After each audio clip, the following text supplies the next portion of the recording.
Pai do Senhor, gente, tudo bom? Começamos mais um podcast, Entre Irmãos Podcast, né? O melhor podcast.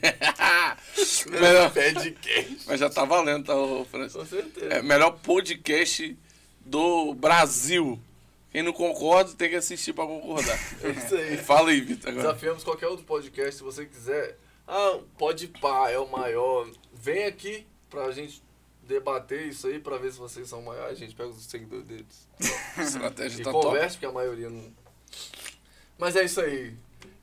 Bom dia, boa tarde, boa noite a você. Eu não sei em qual horário você está assistindo, mas muito obrigado. Estamos com mais um episódio aqui desse podcast para você, para edificar a sua vida e a nossa também. Estamos com um convidado mais do que especial, nosso amigo Francis Júnior. Seja bem-vindo ao nosso canal, podcast Entre Irmãos Podcast.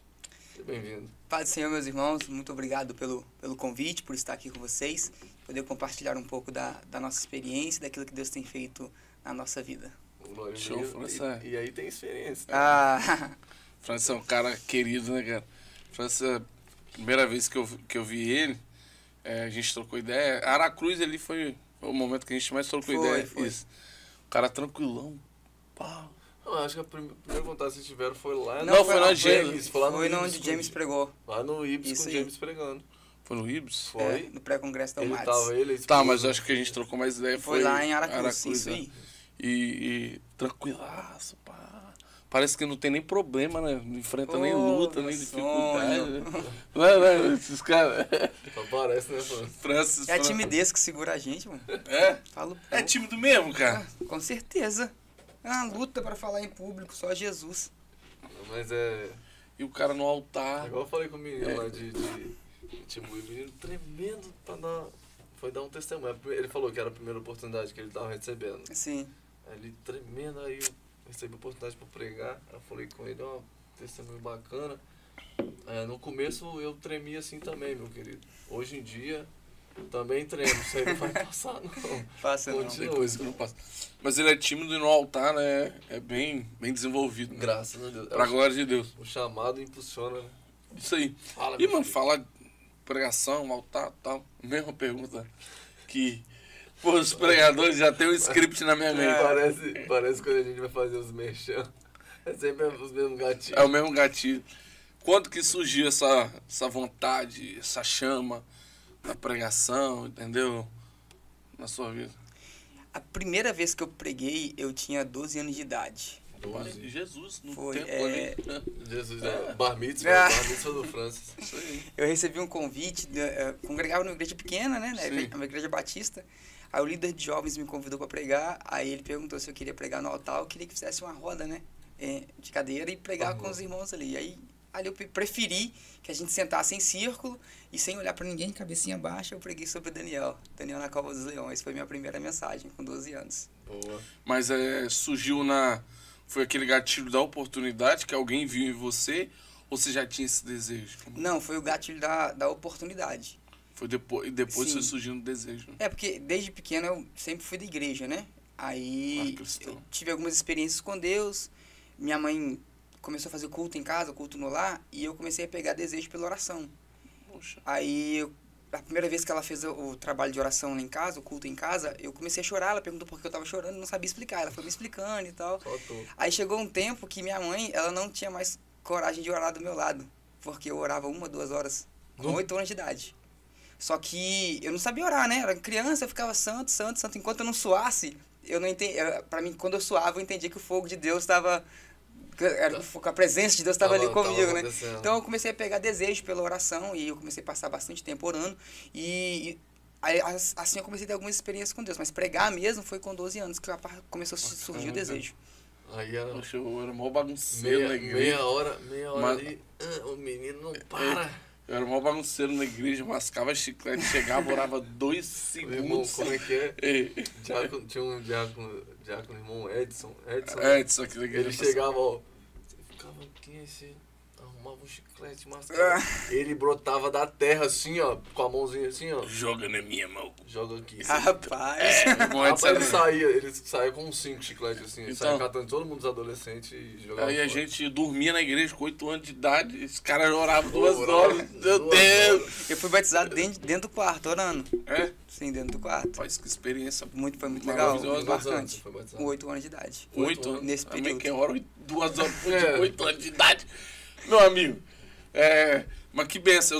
A gente sempre teve essa experiência de um lar cristão, Sim. de presenciar o pai, a mãe, orando, lendo a Bíblia. Isso é muito importante.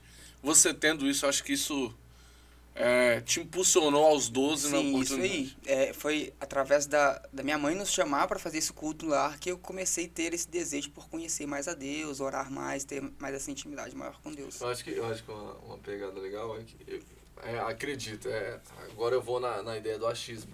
Sim. Eu acredito que a maior parte das pessoas na pregação, exceto, claro, quem começa já mais velho e tudo mais, mas a maioria, por exemplo, nessa faixa etária aí, 12, Sim. 13, aí recebe uma oportunidade para pregar e depois começa a abrir a mente para, não, eu preciso orar, se eu tô pregando, legal. depois, né?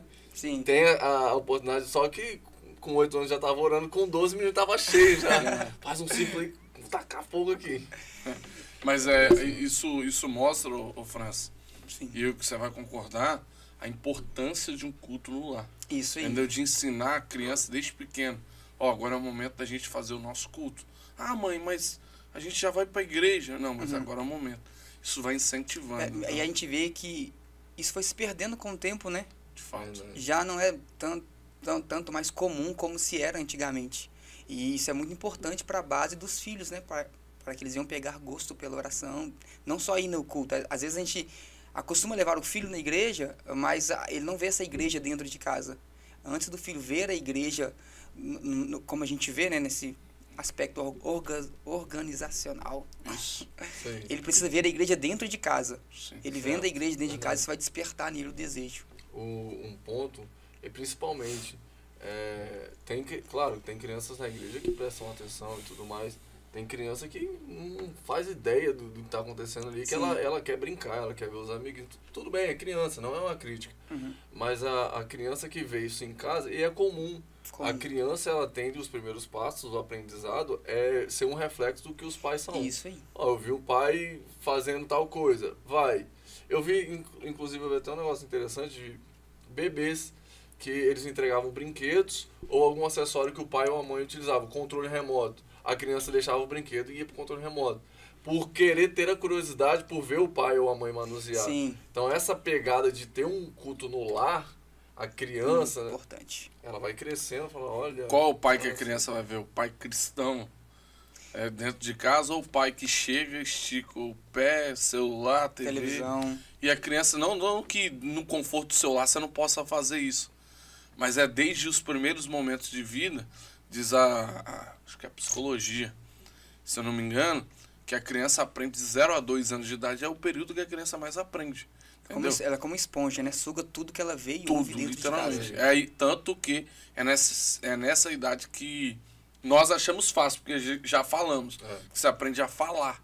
E o falar aqui não é fácil. Teve até uma criança, se eu não me engano, na Índia, algum lugar desses países aí, foi encontrada em um lugar que já tinha mais ou menos 6 anos de idade, e essa criança eles tentaram ensinar, já não aprendi, já não tinha capacidade, entendeu? Sim, sim. Então era muito mais por meio de sinais do que a fala. Isso mostra a importância dos primeiros anos de vida ali. Agora, no âmbito espiritual, nós mostramos aos nossos filhos. Aquele lancezinho, filho, vamos orar. Ensina lá na oraçãozinha com o filho, oraçãozinha no sentido diminutivo, mas a oração... Eu li um livro uma vez e ele fala que, acho que é até do Timothy Keller, ele fala que se o homem não transformar a sua casa em uma Betel, em uma casa de Deus, ela será uma morada de demônios. Então, o principal ministério de um homem é o seu lar e é a sua casa. Ministério não se começa do lado de fora, começa do lado de dentro, né? É tanto que a gente vê Noé como um dos maiores exemplos de sacerdote de um lar. Ele pode não ter colocado o mundo dentro da arca, mas ele colocou a sua família. A sua família ele não perdeu. na verdade eu li uma frase de uma mensagem tirada de uma frase de uma mensagem de algum pregador, mas eu não lembro, senão eu citava. Ele fala que o maior pregador, na visão dele, ele se coloca, né? Na minha visão, o maior pregador que já existiu foi Noé, porque ele conseguiu ganhar toda a sua família. Porque ele pontuou isso aí. Os de fora você pode ganhar com dom, com talento, né? Com uma boa eloquência, uma boa oratória, mas os de casa você ganha com caráter, com vivência, né? Você ganha com comportamento. quem você é. Isso não é aí. só com a palavra. Não que a palavra não seja suficiente. Sim. Mas o caráter dentro de Tem casa o testemunho. conta absurdamente. Tem quando o apóstolo Paulo ele fala a respeito da mulher que o seu marido não é cristão, ele fala que ela ganhará ele com uma boa conduta, com um bom testemunho. Então você já vê que isso pondera. É claro que a gente pode inverter as ideias também.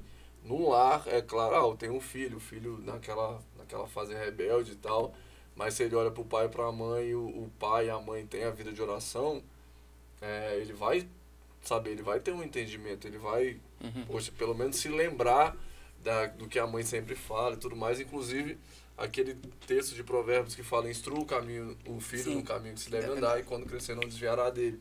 Aí fica o questionamento. Mas se a criança, tantos crentes, né? Tanto filho de crente que está fora, será que não recebeu instrução? Só que aí a questão é que não é que ela não vai se desviar do caminho. A ideia original é outra. A ideia original é essa criança não vai se desviar, essa pessoa não vai se desviar da instrução.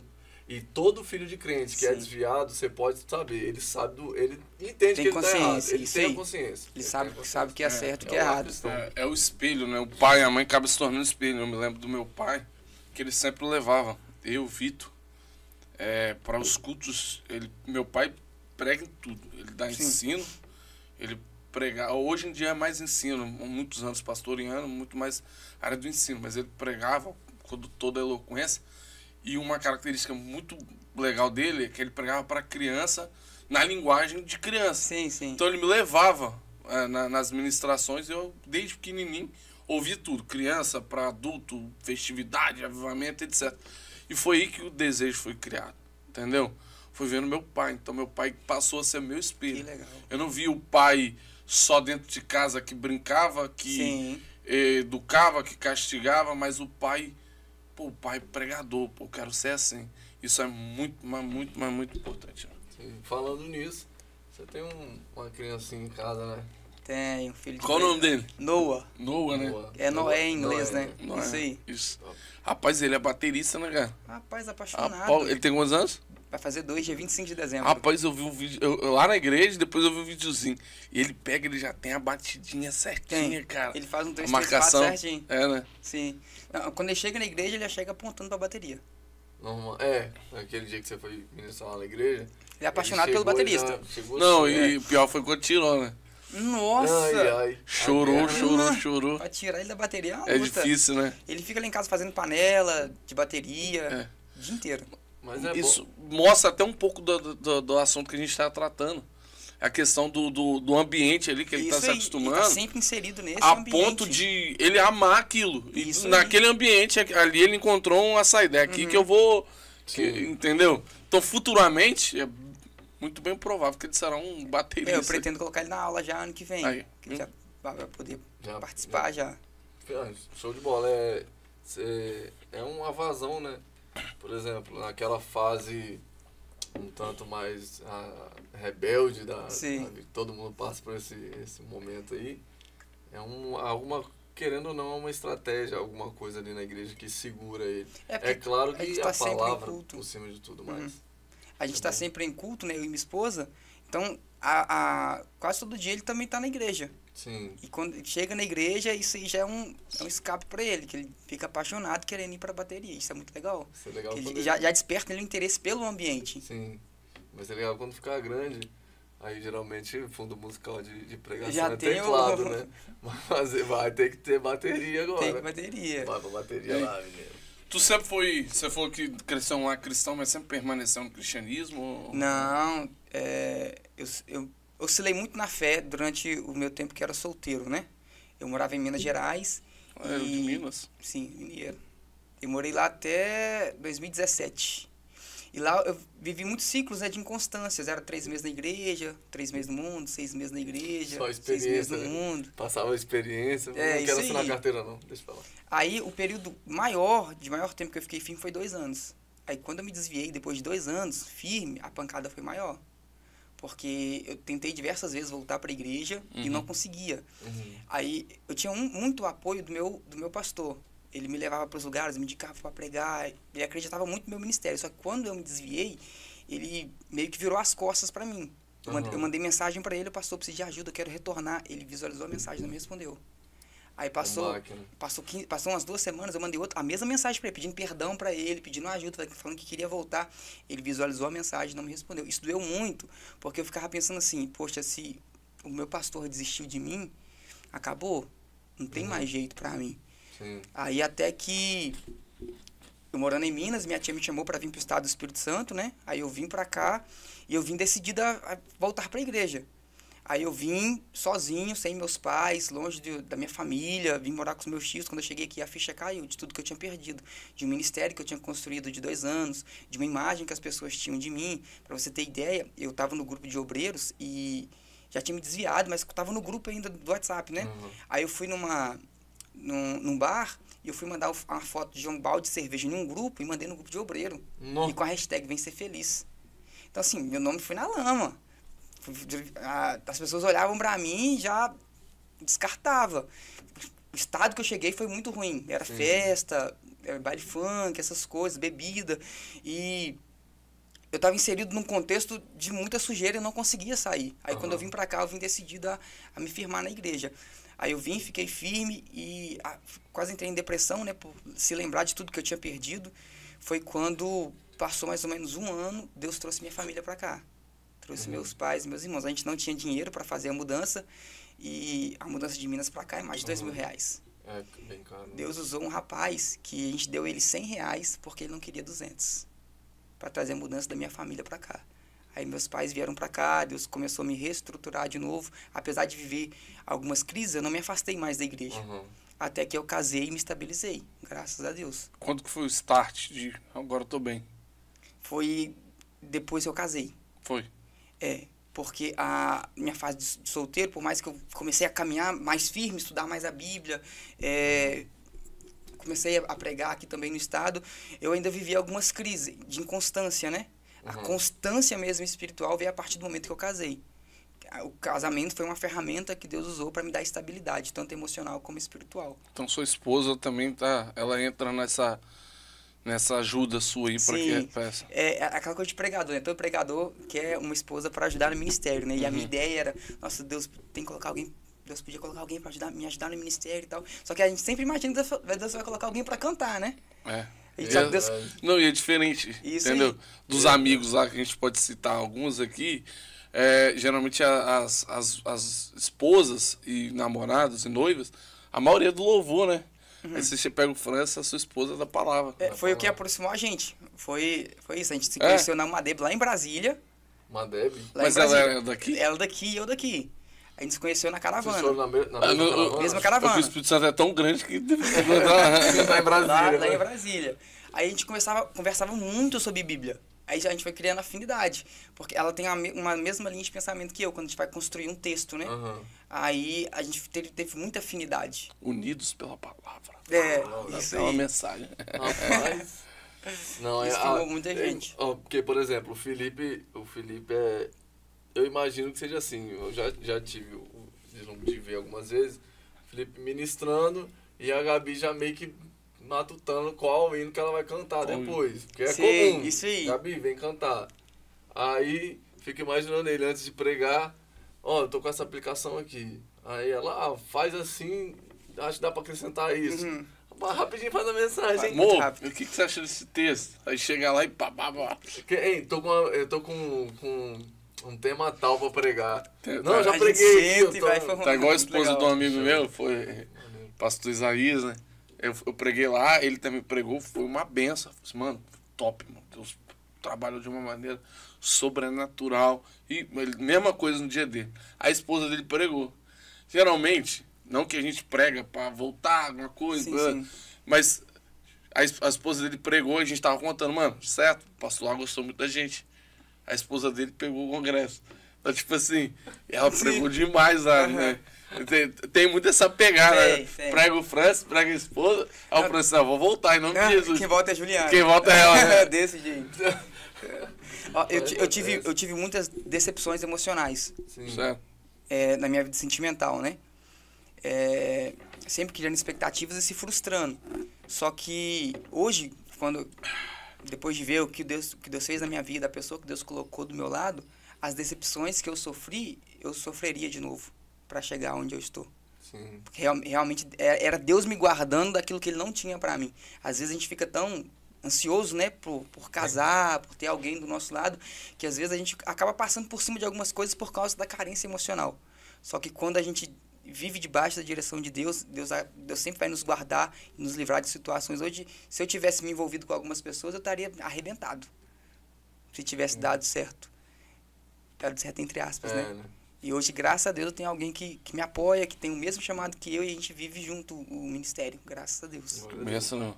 E essa ideia que você falou aí, tem muito tem muita influência externa e às vezes também interna própria, que é a carência emocional, uma influência interna para que você tome uma decisão precipitada. Sim. Com que você se frustre até mesmo de algo que Deus está falando, eu não quero isso aqui para você, mas você está tão apegado à ideia de... E também as influências externas, a pressão de amigos e tal. Sim. Um aqui, outro ali, aí alguém fala, e aí às vezes a pessoa acaba... Não, eu tenho que achar alguém, eu tenho que fazer isso, eu tenho que encontrar... Não, eu tenho que acelerar, eu tenho que me... E aí você vai, daqui a pouco volta na linha de partida e deu errado. E aí é um acúmulo a mais de frustração. Mais uma frustração. E aí fica até acho interessante, principalmente para a nossa geração, Show. que tem muito disso, essa questão de influência externa. Não, eu vou namorar porque meus amigos em volta estão namorando. Você vê todo mundo casando, todo mundo noivando, se relacionando, né? Cria essa ansiedade maior ainda dentro da gente. Sem falar na pressão externa que tem. Se a pessoa não tiver... Isso é perigoso. Isso é um ponto perigoso. Eu falo isso por experiência própria, mas eu sou cabeça o Felipe é meu irmão, ele sabe. Eu tenho 26 anos, eu não sou casado. Uhum. E aí eu sempre andei ao lado de pessoas que ou estão noivas, ou no mínimo namorando. Sim, sim. A maioria dos amigos que me rodeiam são pessoas casadas. Aqueles que eu conheci quando namorava, casou já, entendeu? E sempre teve essa influência externa, só que, por mais que fosse em ponto de brincadeira, eu sempre tive a cabeça de, cara, eu sei o meu tempo, eu vou ficar na minha, tranquilo. Só que tem... Isso é uma pegada até mesmo para aqueles que são casados, que namoram, têm um relacionamento, para tomarem cuidado com a pessoa que eles fazem isso, para que isso não torne na pessoa uma decisão precipitada, sabe? Colocar uma pressão... E gere mais um trauma, mais uma frustração. Porque nem todo mundo vai levar isso sempre como uma brincadeira. A pessoa às vezes chega e fala, não, tem que arrumar alguém, não sei o quê. Aí tá todo mundo, aquela pressão e arruma uma pessoa... E tem gente tão desesperada para se relacionar que abre mão de princípios. Você vê gente crente se relacionando com ímpio, porque não espera o tempo de Deus. E abandona o relacionamento com Deus. Abandona o relacionamento com Deus. Relacionamento não é campo missionário. Não. Você tem que aprender a esperar em Deus. Quem não espera em Deus se frustra e se decepciona mais uma vez. Eu conheço uma pessoa que ela se casou fora da igreja e na expectativa de que o rapaz ia para a igreja, e no início ele até foi. Se casaram, ele estava na igreja, só que assim que se casou, ele saiu, nunca mais voltou na igreja. Aí hoje ela quer levar os filhos para a igreja, ele quer levar para o boteco. Quer levar para o baile, quer levar para o forró. Então, a gente precisa aprender a esperar em Deus, porque o que a gente planta hoje, a gente colhe amanhã. Totalmente. Vamos dar um primeiro aviso que a gente tem que intercalar os... Gente, notícia boa para vocês, você que é da região de Cariacica, Pizzaria Labareda. É pizzaria de crente pentecostal, né? Labaredas. Pizzaria Labareda é uma pizzaria aqui da nossa região. Você consegue fazer o seu pedido através do número que tá aí na tela. E a Pizzaria Labareda, ela é forno a lenha. Forno a lenha top, cara. A pizza fica sensacional e vem uma um brinde, eu chamo de brinde, né? Porque não é toda pizzaria que tem. A borda de catupiry já vem gratuito. Uma pizza sem borda de catupiry não é uma pizza, né, meu amigo? Não é. Então, com borda, só a pizzaria Labareda pode proporcionar a alegria, né? Ao sabor, porque o sabor me traz alegria. Eu, particularmente, quando eu como algo gostoso, E aí entende de comer. então, pizzaria Labareda é a melhor solução pra você. Deixa queimar, ó. Deixa aqui. Show de bola. Não pode cantar, não, senão eles cortam. Corta o áudio. Vamos lá. Mas e aí, cara? Os 12 anos, começou a pregar, desviou, veio pra cá. Sim. Pá. Já começou a pregar, Deus estruturou o ministério. Hoje o França é um exímio pregador da palavra de Deus. E aí a gente fica feliz em conhecer e construir uma amizade. Tem um texto, uma palavra. Pô, Felipe, esse texto é da minha conversão. Esse texto aqui eu me identifico mais. Você tem essa pegada? Eu gosto muito do texto de Marcos capítulo 11, né? Quando Jesus ele tá vindo de Betânia e ele avista uma figueira no meio do caminho. Sim. E essa figueira, ela tinha folhas, mas não tinha fruto, né? Sim. Folha fala de aparência, mas fruto fala de essência. É interessante que Marcos fala que não era tempo de figos. Só que a figueira ela é uma árvore que produz o fruto antes da folha. Quando a figueira floresce, é porque ela já frutificou há um tempo. Sim. Então, é por isso que quando Jesus vê as folhas, ele se aproxima dela. Porque aquela figueira ela dizia ser uma coisa que ela não era. Dizia ter uma coisa que ela não tinha. Esse texto, ele mexe muito comigo porque a gente vive num tempo de aparência. As pessoas valorizam a aparência, o dom, o talento, o potencial, a capacidade. Só que para Deus pesa muito mais o fruto. É interessante que quando Jesus fala, nunca mais ninguém coma fruto de ti, no outro dia os discípulos passam ali, aquela figueira seca, o decreto que Jesus dá para aquela figueira é, você não vai enganar mais ninguém. A tua aparência não engana mais ninguém. Porque a aparência daquela figueira enganou muita gente, vendendo uma ideia de que tinha fruto, vendendo uma ideia de que tinha caráter, que tinha uma fidelidade, mas na verdade não era. Então esse texto ele mexe muito comigo porque a gente vive nesse tempo de aparência, mas nós precisamos manter a nossa essência, porque para Deus pesa muito mais o nosso caráter, a nossa essência, do que a aparência que nós carregamos. As pessoas se impressionam com os nossos dons e com o nosso talento, mas o que chama a atenção de Deus é o fruto que nós carregamos. É o tempo em que mais vale a aparência, no sentido, o bom pregador é o que tem muito seguidor. Isso aí. E não que frutifica. Não que frutifica. Anotei aqui, vou pregar. Top, né? Não, mas até no meio, no sentido do... Nós costumamos intitular, né? Fulano é homem de Deus. De fato, há homens e mulheres de Deus. Sim. Mas um homem de Deus, ele hoje, muitas pessoas caracterizam porque ele tem dons espirituais. Isso aí. Mas não é o dom. Eu acho que um homem de Deus, de fato, ele tem que ter o fruto. Isso. E o fruto ali, né, que é o fruto do Espírito, não são os frutos, é singular. O fruto do Espírito principal é amor. Ele tem que ter paz, longanimidade, temperança, domínio próprio. Se ele tiver isso, de fato, é um homem de Deus. Entendeu? O dom, não que quem tem o dom não possa ser. Isso aí. Entendeu? Sim. Mas o dom, de fato, não mostra que o camarada é homem de Deus. Por quê? Porque se o dom mostrasse, lá na frente, quando a Bíblia fala bem assim, mas, Senhor, em teu nome nós curamos, profetizamos. Isso é dom. Isso aí. Mas essas pessoas estão sendo lançadas no lago, tá amarrado pé e mão. Por quê? Porque não é dom. É fruto. É fruto. Entendeu? É a figueira, poxa. A gente precisa pontuar isso para nossa geração. Que as pessoas precisam aprender a valorizar não o dom, mas o fruto. Fruto. Porque a gente pode acabar, se a gente não se atentar para isso, a gente pode acabar se levando com a massa. Dar mais atenção para o talento, para quem tem seguidor no Instagram. O dom aí é a aparência. Acaba Isso aí. levando tudo para a aparência. Vai tudo para aparência. Entendeu? Eu lembro que eu tinha até jogado uma frase no grupo dos jovens. Aí eu falei assim, ó, vou jogar aqui. E aí eu quero que quem puder me explica, fala um pouco a respeito disso. E aí era basicamente nessa ideia. Aí eu citei para eles, os dons mostram a utilização do Espírito Santo. O fruto mostra a sua habitação. Sim. E aí, o que vocês podem falar? Aí um ficaram meio travados, falaram, não, porque a gente tem que gerar fruto para Deus e tal. Mas enfim, a ideia de que homem de Deus e homem usado por Deus. Claro que tem como unir as duas coisas. Sim. Tem como ser usado por Deus um homem de Deus. Mas tem pessoas que são usadas por Deus, mas não são homens ou mulheres de Deus. E a gente tem muito esse encontro. E eu acho mais um ponto interessante, principalmente sobre a figura que a figueira propõe. Sim. Também ela propõe uma ideia semelhante lá no Gênesis, quando Adão e Eva eles pecam. Sim. E eles colhem para si folha de figueira. O texto diz que eles fazem aventais. Se esconde atrás da folha. E aí é o problema. Aparece. Porque eles fazem os aventais com a figueira, porque a figueira é capaz de tampar a frente, mas quando Deus aparece, eles se escondem nas árvores. Isso aí. Porque o avental só tampa a frente. E aquela ideia da aparência. De frente para você, eu sou uma coisa, mas no oculto, não tem como, é outra coisa. Isso aí. Já esconde. Montar uma mensagem. Já dá pra pregar, né? Já dá pra pregar. É porque você vê que Adão e Eva, eles se cobrem com folhas de figueira, né? Mas o que Deus faz?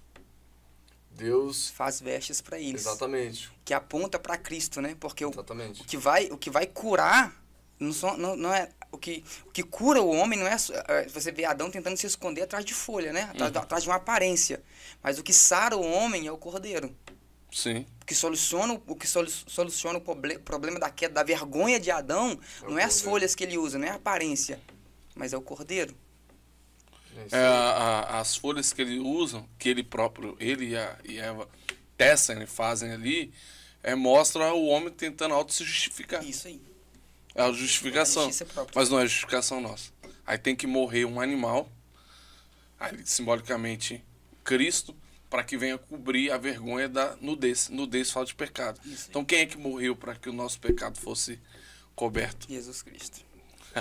Rapaz, a mensagem tá ficando profunda. É isso, hein? Anota aí. Mensagem tá abrindo a visão de muita gente. Fala de visão aí. Eu gosto daquele... fazer um paralelo com aquele texto que a figueira é plantada no meio da vinha. Uhum. Aí o vinhateiro, né? Ele passa lá e aquela figueira no meio da vinha não produz nada. Aí o dono da vinha, olha, essa figueira não está produzindo nada, corta ela e lança no fogo. Aí o vinhateiro, que representa Cristo, dá mais uma oportunidade para ela. Dá mais um ano, deixa eu cuidar, deixa eu adubar a terra. E às vezes a gente está como essa figueira que não produz fruto, mas o vinhateiro, né, está nos dando mais uma oportunidade de frutificar. Sim. Ele sempre estende a oportunidade para nós. Top. Isso é uma mensagem de visão.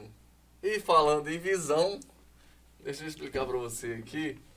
Nós temos um colaborador que ele pode ser muito útil para você no seu dia a dia. A visão está começando a ficar mais cansada, está começando a ficar mais embaçada.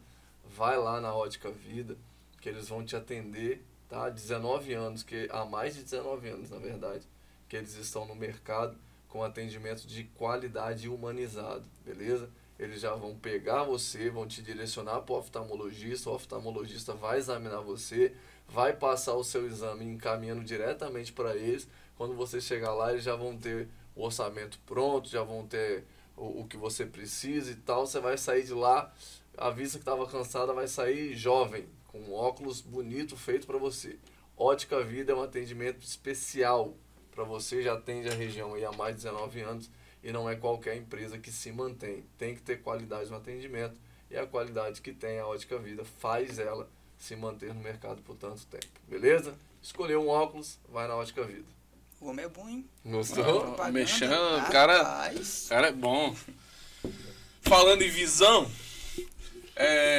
Falando em visão, eu sou montador de móveis, claro. Se você... eu quero montar um móvel.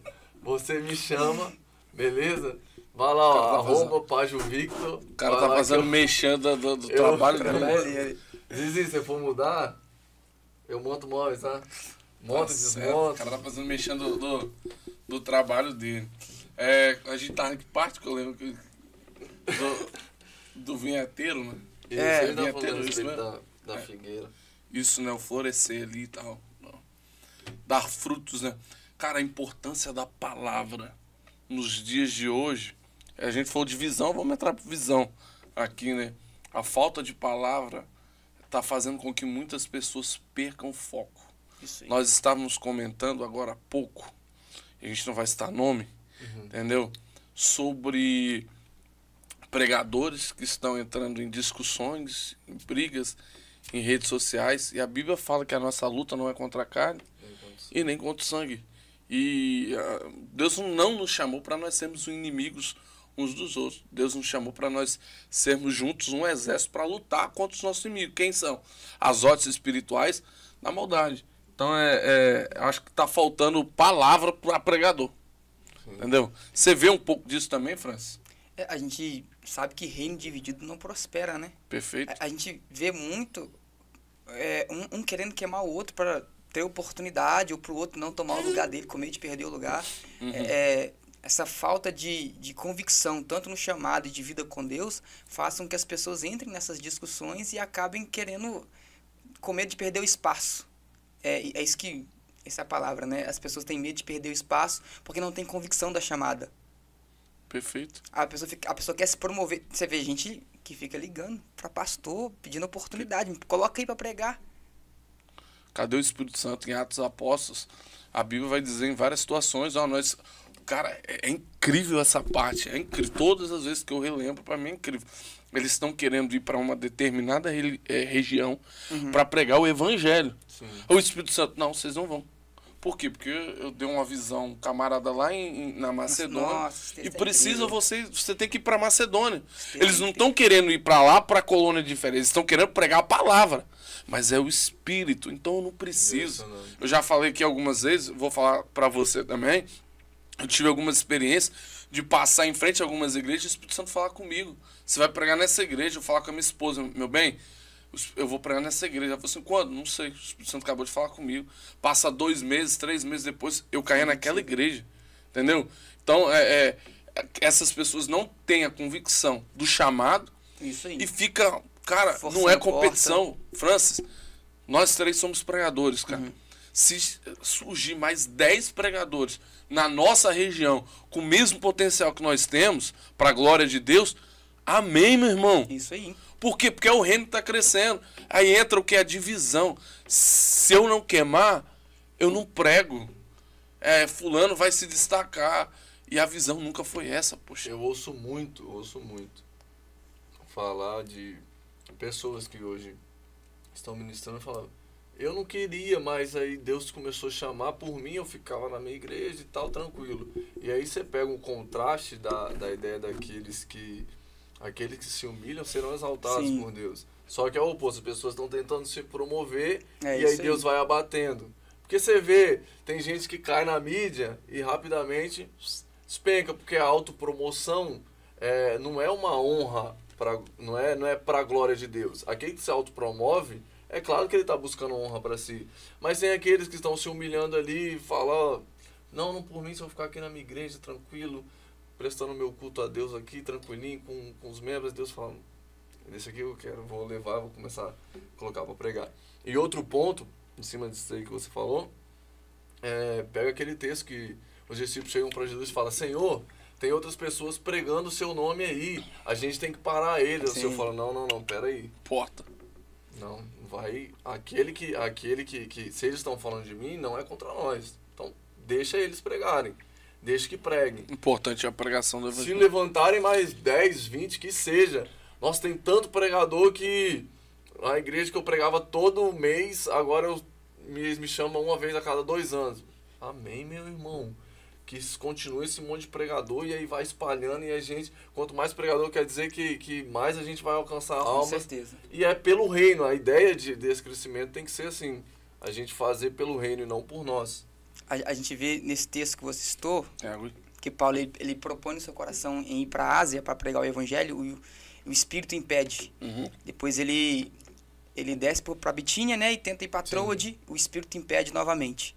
Você vê que a intenção de Paulo é boa. Ele quer pregar a palavra na Ásia. A intenção dele é boa, só que Deus não está à procura de pessoas bem intencionadas. Ele está à procura de pessoas que estejam dispostas a viver o seu propósito. Obediência. Aí Paulo vai descer para Troade e de noite ele recebe uma visão.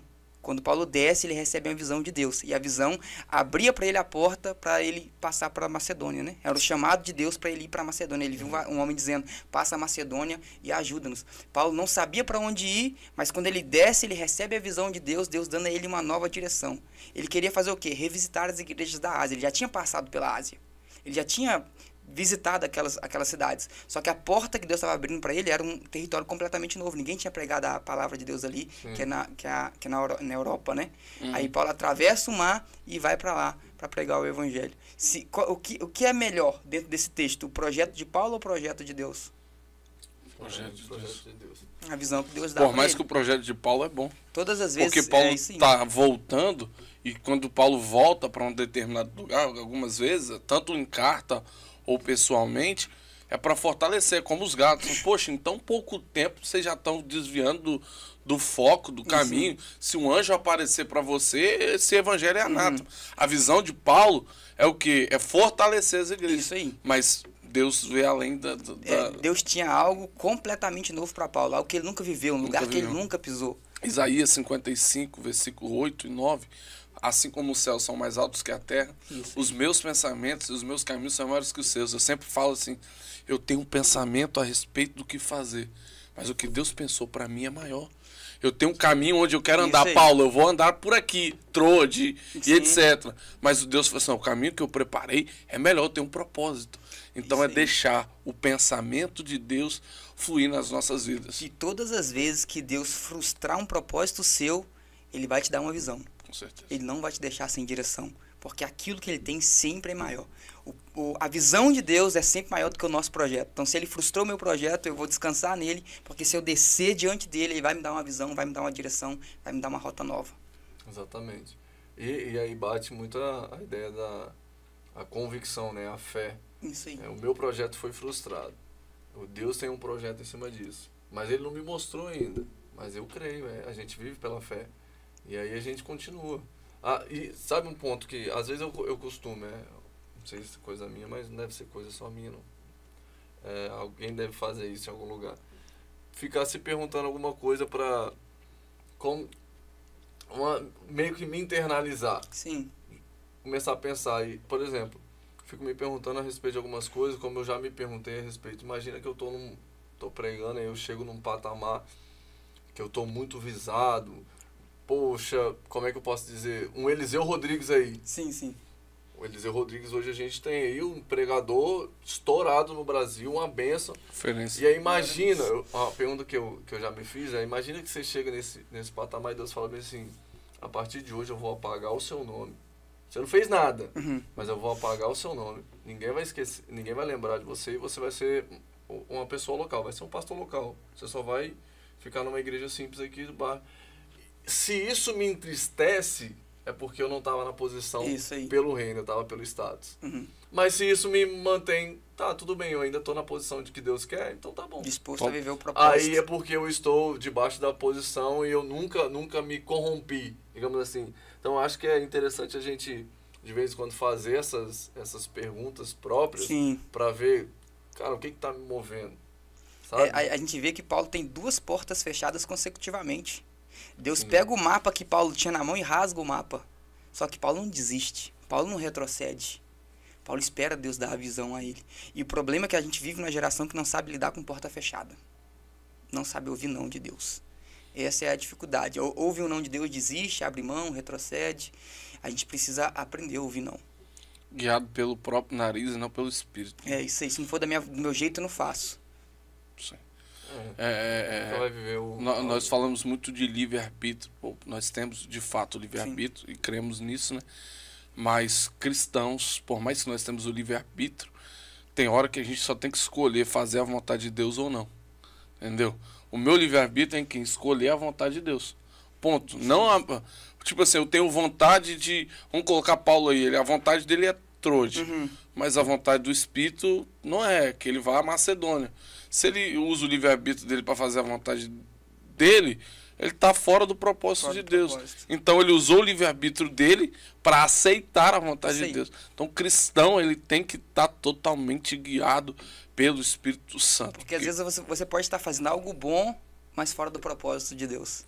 Propósito de Deus. Isso é perigoso, é isso perigoso. É perigoso. E intenção, tem muito crente de Você boa pega intenção, bem mas intencionado. intenção a gente é. Era uma ótima intenção você ver que a Arca da Aliança, os bois Perfeito. tropeçaram, vai Isso aí. cair. Não, é uma boa intenção. Eu vou encostar na arca porque eu preciso segurar. isso. A intenção. A intenção é boa, mas vamos gerou colocar morte. em Intenção carro que de te boi tira que do vai chegar propósito. mais rápido lá em Jerusalém, que é a cidade de A Davi. intenção é boa. A intenção é boa, mas. Pedro estava mal intencionado quando queria impedir Jesus de ir para a cruz? Não. Ele não estava, a intenção era boa, mas a raiz era maligna. Isso aí. Então a questão é a origem da intenção, que a gente tem que tomar muito cuidado. Isso aí é extremamente... Esse contexto eu acho fenomenal. No mesmo contexto, momentos antes, quem vocês dizem que eu sou? Tu és o Cristo, Filho de Deus vivo. Uns dizem que o senhor é Elias, outros dizem que és Jeremias. Mas você. E tu, Pedro, quem dizes que eu sou? Tu és o Cristo, o Filho do Deus vivo. Muito bem, Pedro. Quem te revelou isso não foi a carne nem o sangue, mas foi o meu Pai que estás no céu. Então Jesus ele pega e fala, olha, você teve uma revelação aqui. Jesus ele sabe que a intenção da fala dele foi proveniente do Espírito Santo. No mesmo contexto. A intenção é proveniente do maligno. E aí pesa o quê? O discernimento de Cristo. Você vê que Pedro não baba, não revira os olhos, né? Não se contorce. Ele só fala. E na fala de Pedro, Jesus discerne um domínio maligno. Para trás de mim, Satã. E se a gente tivesse um pouco mais de discernimento, a gente não dava ouvido para qualquer conselho. Tem hora que ele tem que fazer como Davi, né? Ainda nesse contexto aí, a Bíblia diz que Davi vai alimentar os irmãos. Quando chegar lá, tem um certo filisteu, Golias, afrontando a Deus e o povo de Deus. Ô, Davi, quem é esse incircunciso? Camarada aí não tem aliança com Deus, não. Eu vou lá, quero lutar contra ele. Já matei urso, já matei leão. Aí chega Eliabe é irmão de Davi. E o texto diz que Eliabe começa a falar. Davi é um menino de coração ruim. Ele começa a falar contra Davi. Isso aí. Aí o texto, quando a gente lê o texto, a ideia que o texto passa é que Davi ignora Eliabe e vai lutar contra o gigante. E tem momento que, de fato, a gente tem que ignorar essas pequenas situações, porque tem gigante pra gente lutar. É verdade. Entendeu? Saber discernir, né? Isso aí. Então, se ele não discerne ali a situação, ele ficaria com a briga com Eliabe. Ficaria. Entendeu? O cara tá falando mal de mim, ia ficar em briga de irmão, mas ele tinha um gigante. Ele tinha um gigante pra lutar. Pra vencer, entendeu? Tem gente que não vence esse gigante porque tá aqui, ó, no probleminha. Isso aí. Entendeu? Acaba se tornando... Sim. Acho que é o pastor Lucinho, uma vez, ele falou uma mensagem sobre esse ponto de probleminha, e aí ele citou eu não acompanho ele, mas esse negócio, e tem muito tempo, tá? Ficou na mente. Ficou na mente. Ele cita o povo, eles derrubam, eles conseguem alcançar Jericó, as muralhas são derrubadas, e aí mais à frente, 1 ou 2 capítulos à frente, eles vão na cidade de Ai, e aí uma cidade pequena com poucos guerreiros, eles enviam os espias falam, eles têm pouquíssimos guerreiros. Israel, um ápice da sua vitória. Só que nesse momento, quando eles invadem Jericó, alguém sai de lá com despojo de guerra que não era para sair. Que no caso é Acã. Aí, por causa desse pecado que entrou, eles vão contra o povo de Ai e aí eles perdem por causa de uma coisa pequena. E aí ele citou que às vezes a gente está escalando montanhas, mas está tropeçando em pedra no caminho. Coisa simples, sabe? E aí coisas rotineiras que às vezes a gente não pondera, às vezes a falta de ignorar alguém, acabar focando numa pessoa que está sempre só querendo colocar algum problema, alguma coisa, você deixa esse negócio pra lá. Vou focar aqui no céu. A falta de maturidade e discernimento que faz a gente viver tropeçando em coisas pequenas, né? Certeza. Eu acho que é algo pra gente, é aquele tipo de conversa pra gente parar, refletir um pouco, começar a olhar ao redor, né? Sim. Falar, não, tais pontos são pedras pequenas, eu tô tropeçando. eu preciso mudar isso aqui. Poderia estar vivendo algo extraordinário, mas Sim, tá por causa preso de né? uma simples situação. Não é Bíblia, né? Mas dá pra tirar lição. Gosto muito cultura grega, romana, Sim. etc. Alguns É filmes, bacana, bacana. alguns filmes assim. E Aquiles, de Troia, já vou falar? Já. Então, Aquiles é um excelente guerreiro. Um guerreiro absurdo. É um dos mais fortes, ele é ágil. Ele sabe lutar com a espada. A armadura dele é muito boa. Ele age na defesa, em ataque. Só que a história diz que Aquiles vai morrer com uma flecha no calcanhar. A armadura dele, por mais que era uma armadura boa, quase impenetrável, o camarada que venceu inúmeras lutas, a brecha da armadura dele, É no calcanhar. que são as pequenas coisas, é o calcanhar. Quando a Bíblia fala lá no texto de Efésios, capítulo 6 lá, sobre a armadura de Deus, vai falando capacete da salvação, coraça da justiça, tal. A palavra armadura ali, se eu não me engano, é panóplia, alguma coisa assim, é semelhante o termo, que significa armadura sem brecha. Entendeu? Por que sem brecha? Porque o inimigo vai atacar é nas pequenas coisas. Isso aí. É em coisa pequena que o diabo vai trabalhar. Quando fala assim contra astutas ciladas do diabo, a palavra astutas ali, no sentido original, é pequenos artifícios. É coisa pequena. Entendeu? É a raposinha na vinha. É um animal pequeno. Não é a raposa adulta, é a raposinha. Mas se deixar, ela vai fazer um estrago gigantesco. Então tem gente que... até uma mensagem para quem está ouvindo. Procure saber...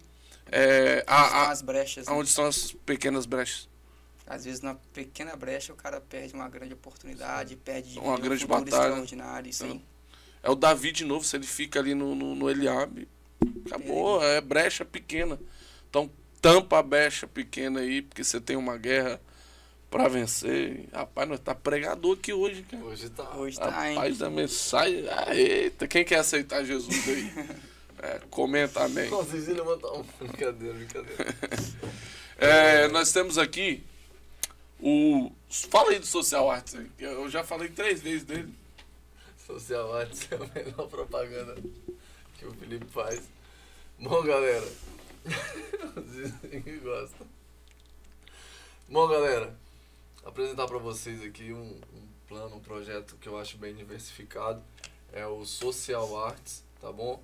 Vai lá no site www.socialarts.com.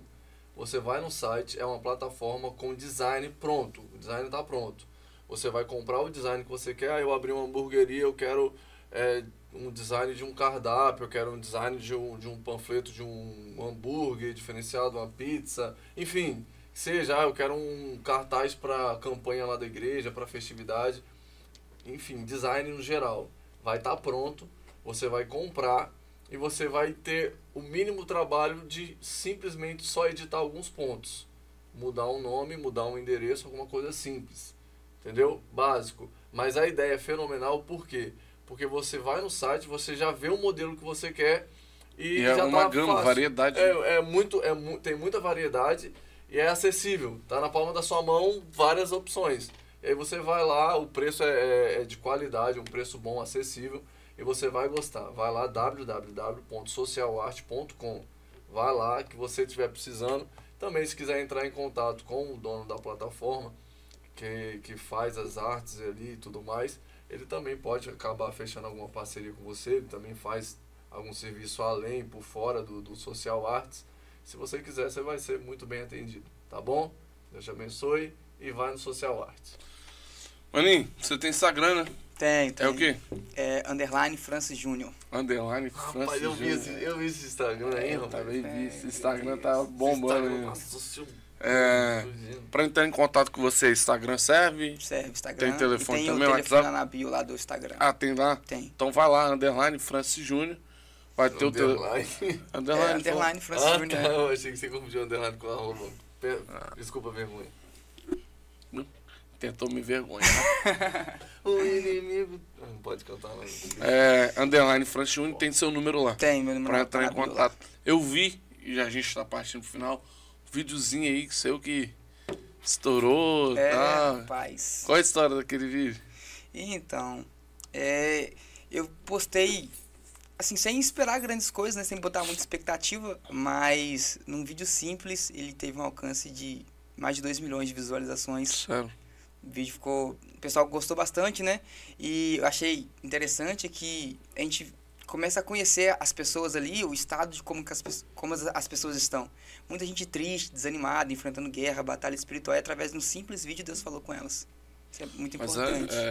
Meu amigo. Paulo revolucionou por meio de cartas. Hoje a gente tem internet, cartas. amigo. Os pés e cartas. Hoje a gente tem internet. Que a gente poder utilizar para benefício do reino. A gente vai utilizar, meu amigo. Igual a gente estava conversando lá embaixo, né? Às vezes a gente fica preso a querer postar algo tão extraordinário e Deus quer falar com a pessoa na simplicidade. Na simplicidade. Isso aí. Eu uso agora... Falar, tem um amigo meu que já pregou para 2 milhões de pessoas. Eu uso. É a mensagem. Aí você vai assim, pô, mas a mensagem de quantos 30 segundos. 30 segundos. A de Jonas foi menos. É. E alcançou 120 mil, né? Se eu não me engano. Jonas é um descarado.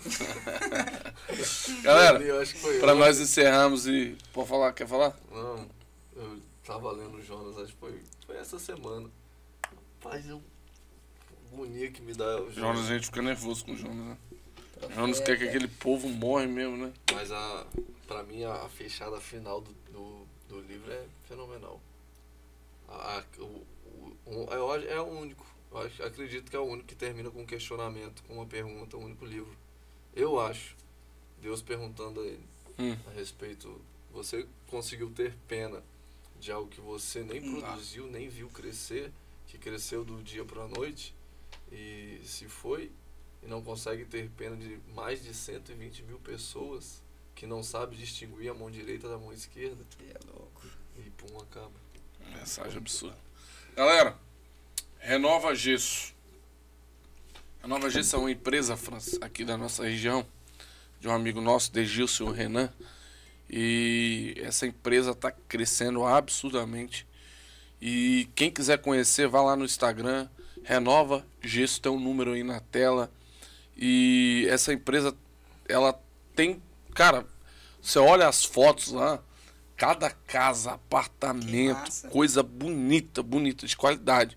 Você pode escolher o seu modelo e são servos de Deus. Além disso, são servos de Deus. Não vai entrar qualquer pessoa na sua casa, no seu estabelecimento. Quem vai entrar são servos de Deus. Eu indico, não só por causa da parceria, mas por causa da amizade e do caráter dessas pessoas, entendeu? E é uma empresa assim que Deus tem abençoado eles de uma forma gigantesca e eu creio que é uma via de mão dupla. Você contrata o serviço, vai ser abençoado por um bom serviço de bons profissionais e automaticamente você também vai abençoar essa empresa. Então, Renova Gesso é a renovação para o teu ambiente familiar. Renova Gesso. Bom, meu mexer. Ficou bom. Mais ou menos. Né? Vamos lá. Vamos orar para encerrar. Você falou um negócio que me chamou muita atenção e a oração tá contigo, meu amigo. Você falou sobre pessoas que estão do vídeo. Sim. Muito entristecido, com situações aí adversas. Em nenhum vídeo você teve essa percepção. Nós aqui já temos testemunhos de nós orarmos aqui agora no final, pessoas serem curadas. Glória a Deus. Então vamos orar para que essas pessoas aí sejam alcançadas para a glória de Deus. Em nome de Jesus. Amém? Bora. Grandioso Deus e eterno Pai, mais uma vez entramos em Tua presença, Senhor. Sim, te louvamos por este momento que estamos aqui conversando, falando sobre o Senhor, sobre o reino. Queremos pedir neste momento, ó Pai, pelas essas vidas que estão desanimadas, tristes, aqueles que se afastaram dos Teus caminhos, ó Pai, que precisam ser renovados pela Tua presença. Nós clamamos a Ti neste momento para que o Senhor possa tocar no coração dessas vidas, ó Pai, tocar na vida sentimental, na vida emocional, no psicológico, ó Deus, na vida espiritual. Nós sabemos que Tu és o Deus que ressuscita, Pai amado, aqueles que estão mortos espiritualmente, e o Senhor tem poder para reverter o quadro dessas vidas, Senhor, que seja financeiro, seja na saúde, seja no âmbito familiar. Tu és poderoso para fazer infinitamente mais daquilo que pedimos, pensamos e imaginamos, ó Pai. Quantas pessoas carregando feridas na alma, Senhor, quantas pessoas carregando traumas, ó Deus, quantos se distanciaram do Teu caminho, não tem força para voltar. Nós clamamos por essas vidas neste momento, crendo que Tu és poderoso para fazer algo novo, ó Pai, crendo que Tu és poderoso para trazer o milagre, socorro, a providência, para que o teu nome continue sendo glorificado na vida delas, em nome de Jesus. Amém.